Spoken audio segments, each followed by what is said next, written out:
ربنا تقبل منا انك انت السميع العليم وتب علينا انك انت التواب الرحيم رب اجعلني مقيم الصلاة ومن ذريتي ربنا وتقبل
الحمدللہ وحدہ والصلاة والسلام علی من لا نبی بعدہ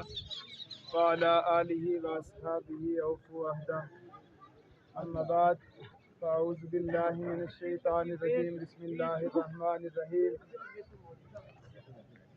یا ایہا الذین آمنوا اتقوا اللہ ولتنظر نفس ما قدمت لغد صدق اللہ مولانا العظیم ببرکۃ ان اللہ وملائکتہ یصلون علی النبی یا ایہا الذین آمنوا صلوا علیہ وسلموا تسلیما الصلاۃ والسلام علیک یا سیدی یا رسول اللہ وعلی آلک واصحابک یا سیدی یا حبیب اللہ الصلاۃ والسلام علیک یا سیدی یا رسول اللہ وعلی آلک واصحابک یا سیدی یا رحمت للعالمین اجل نے ہی چھوڑا نہ کسرا نہ دارا اجل نے ہی چھوڑا نہ کسرا نہ دارا اسی سے سکندر صفاتے بھی ہارا پر سب کچھ چھوڑ کے کیا کیا حسرت سدارا پڑا رہ گیا سب یہی ٹھاٹھ سارا اور یہ دنیا مسافر خانہ ہے مہمان بدلتے رہتے ہیں یہ دنیا مسافر خانہ ہے مہمان بدلتے رہتے ہیں قصہ وہی فرسودہ ہے عنوان بدلتے رہتے ہیں بادشاہوں کو گدائی ملتی ہے محتاج غنی ہو جاتے ہیں بادشاہوں کو گدائی ملتی ہے محتاج غنی ہو جاتے ہیں قسمت کے دوراہے پر اکثر انسان بدلتے رہتے ہیں احباب ذی وقار جب سامنے میت پڑی ہو جب ایک سامنے ہمارے ساتھ چلنے پھرنے والے شخص کی میت پڑی ہو تو پھر ذوی العقول بندہ ہو عقل رکھنے والا ہو تو اسے واعظ کے لیے الفاظ کی ضرورت نہیں ہے اسے فکر آخرت کی طرف توجہ دلانے کے لیے الفاظ کی ضرورت نہیں ہوتی اگر بندہ عقل مند ہو سامنے میت پڑی ہو تو پھر اسے قبر کی یاد دلانے کے لیے اور یہ بات اس بات کی طرف توجہ دلانے کے لیے کہ کل میں نے اور آپ نے مرنا ہے الفاظ کی ضرورت نہیں ہوتی سامعین ذی وقار جس طرح آج یہ بزرگ ہمارے سامنے اس چارپائی پہ پڑے ہیں اس چارپائی پہ ابدی نیند سو چکے ہیں کہ جس نیند سے آج تک کوئی نہیں جاگا اس سفر پہ روانہ ہو چکے ہیں کہ جس سفر سے آج تک کوئی واپس نہیں پلٹا سامعین ذی وقار یہ وہ سفر ہے کہ جہاں پر جو مسافر اس سفر پہ روانہ ہو جاتا ہے کبھی واپس نہیں آتا سامعین ذی وقار دنیا کے اندر فکر آخرت کے لیے میں آپ کے سامنے ایک بات رکھوں گا دنیا کے اندر جب ہم کسی دوسرے شہر میں سفر کرتے ہیں کسی دوسرے ضلع کی طرف سفر کرتے ہیں تو ہم ساتھ میں کچھ سامان لے کر جاتے ہیں وہ سامان اس میں کچھ کپڑے ہوتے ہیں، ضروری چیزیں ہوتی ہیں جو سفر میں ہمیں کام آنے والی ہیں، اس سامان کو زاد راہ کہتے ہیں، اس سامان کو زاد راہ کہتے ہیں۔ پرانے وقتوں کی بات ہے، ایک بادشاہ کے دربار کے اندر ایک اللہ والا، اللہ کا برگزیدہ بندہ آیا۔ بادشاہ کی مجلس لگی تھی، اس بادشاہ نے اس بندے کو رومال پکڑایا اور کہنے لگا یہ کسی بے وقوف بندے کو دے دو۔ اس بادشاہ نے عذرائے مذاق اس اللہ والے سے کہا کہ تم اس سارے مجمع میں جس شخص کو بے وقوف سمجھتے ہو، یہ رومال اس بے وقوف کو دے دو۔ وہ اللہ والے، وہ برگزیدہ بندے، وہ رومال پکڑا، کچھ دیر سوچا اور اس حال سے باہر نکل آئے۔ کچھ وقت گزرا، وہ بادشاہ بیمار ہو گیا اور چارپائی پہ چلا گیا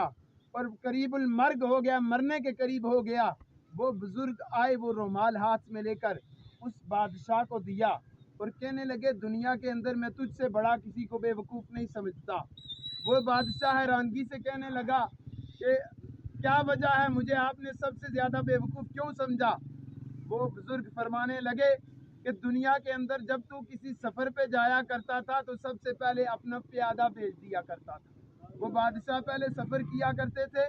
تو پہلے جہاں جانا ہوتا تھا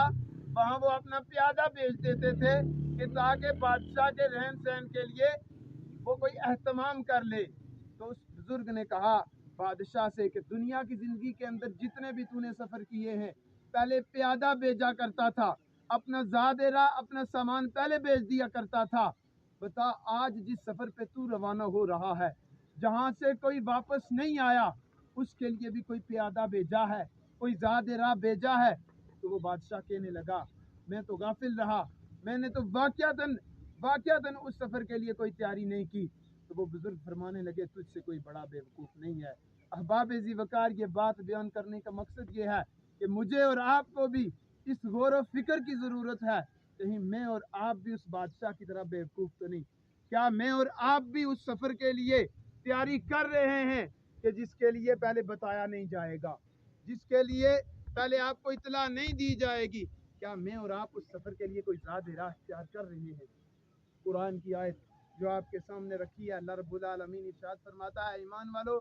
اللہ سے ڈرو، وَلْتَنْظُرْ نَفْسٌ مَا قَدَّمَتْ لِغَدٍ، اور دیکھو کہ کل کے لیے تم نے کیا بھیجا ہے،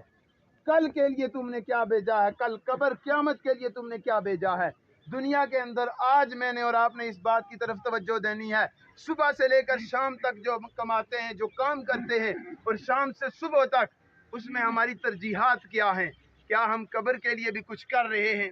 آج ہر بندے کے دل میں لالچ ہے، ہر بندے کے دل میں حرص ہے، ہر بندہ دنیا کی طلب میں ہے۔ اللہ تبارک و تعالیٰ نے جس نے یہ دنیا کی زندگی دی ہے وہ بار بار فرما رہا ہے وَمَا الْحَيَاةُ الدُّنْيَا إِلَّا مَتَاعُ الْغُرُورِ، کہ دنیا کی زندگی دھوکے کا سامان ہے، دنیا کی زندگی دھوکے کا سامان ہے۔ ہم آج غافل ہیں، ہم جو یہ مکان، یہ کوٹھیاں، یہ بنگلے، یہ گاڑیاں، یہ مال و دولت، یہ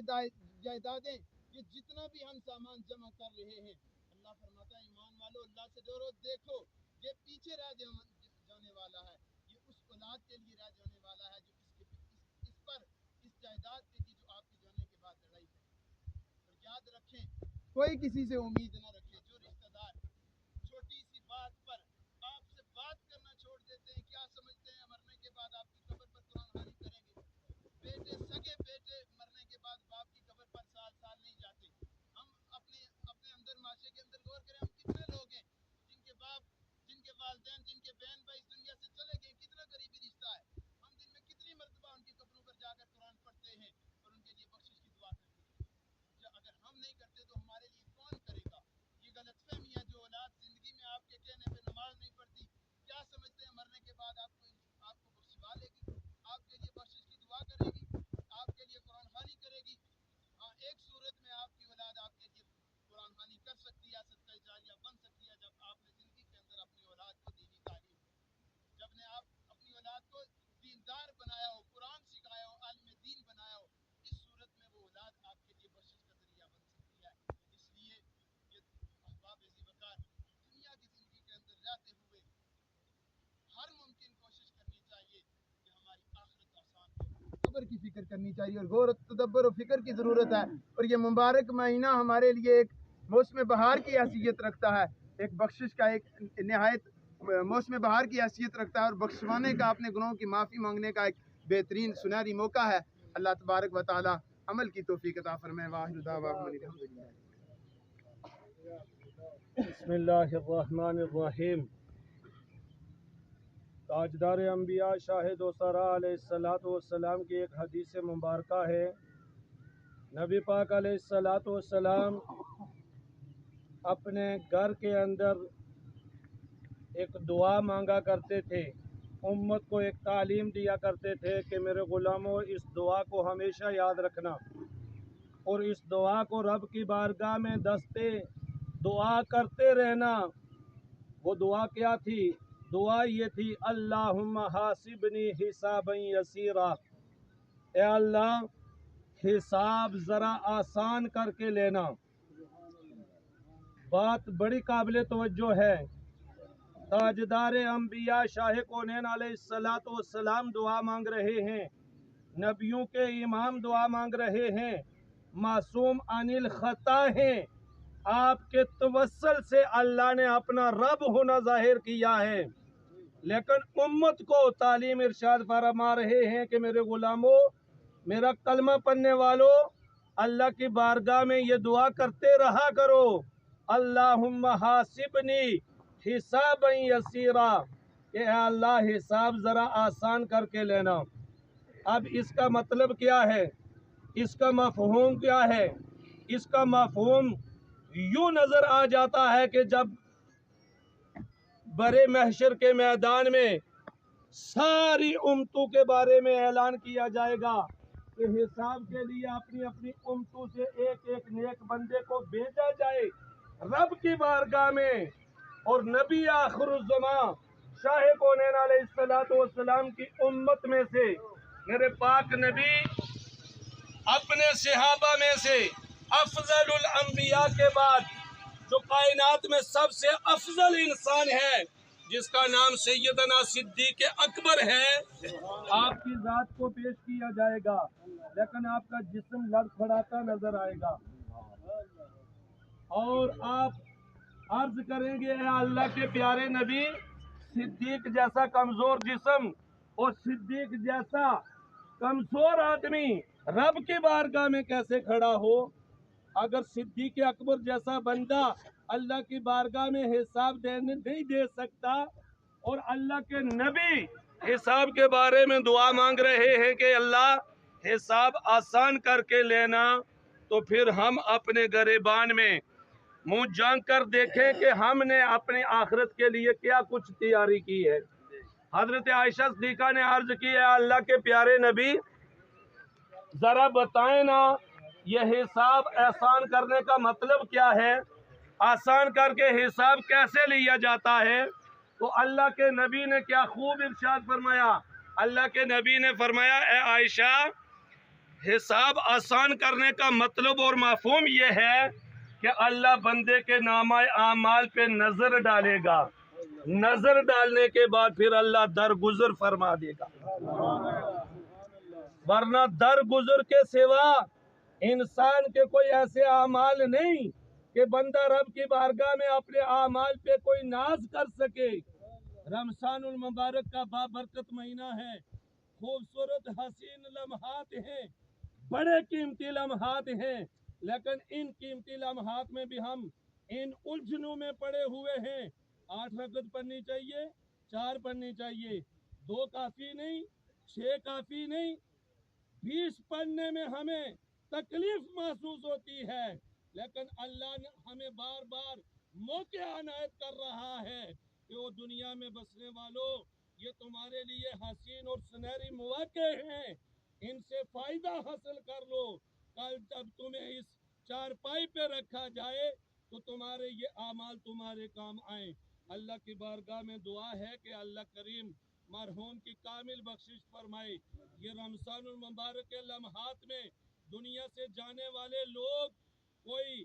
معمولی لوگ نہیں ہوتے، یہ بڑے خوش قسمت لوگ ہوا کرتے ہیں جنہیں یہ لمحات ملا کرتے ہیں، اور ان لوگوں کی نماز جنازہ کے اندر شریک ہونے والے لوگ بھی بڑے بختوں والے ہوا کرتے ہیں کہ ان لمحات میں بندہ حالت روزہ میں جا کر اگر کسی کی نماز جنازہ ادا کرتا ہے تو رب ذوالجلال اسے بھی اپنی رحمتوں اور برکتوں سے محروم نہیں رکھا کرتا۔ اللہ کی بارگاہ میں دعا ہے کہ اللہ کریم مرحوم کی کامل بخشش فرمائے، لواحقین کو صبر جمیل، اس پہ اجر عظیم عطا فرمائے۔ بات آخری ہے، وقت ہو چکا ہے، دل کے کانوں سے سننا۔ میرے پاک نبی نے فرمایا اپنے مرنے والے کو جب تم قبر کے حوالے کرتے ہو تو یہ 40 قدموں تک تمہارے قدموں کی آہٹ کو سنتا ہے، اور اپنے مرنے والوں کو یوں قبر میں اتار کر گھر کی طرف نہ بھاگا کرو۔ فرمایا انہیں قبر کے حوالے کرنے کے بعد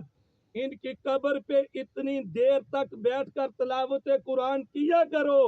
جتنی دیر میں ایک اونٹ ذبح کرنے کے بعد اس کا گوشت بنانے کے بعد وہ گوشت حصوں میں تقسیم کرنے کے بعد وہ گوشت غربا اور مساکین میں تقسیم کرنے کے بعد جتنا وقت صرف ہوتا ہے اتنا وقت کم از کم قبر پہ کھڑے رہا کرو۔ اللہ ہمیں عمل کی توفیق عطا فرمائے، وما توفیق الا باللہ۔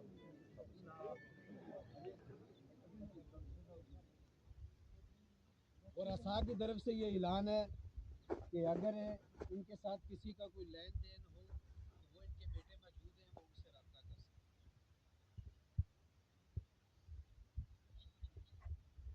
نماز جنازہ فرض کفایہ، ثنا واسطے اللہ تعالیٰ کے لیے، درود واسطے پیغمبر نبی آخر الزمان علیہ الصلوۃ والسلام کے لیے، دعائیں واسطے حاضر میت کے پیچھے امام صاحب کے۔ والصلاة والسلام على أشرف الخلق والأنبياء والمرسلين وعلى آله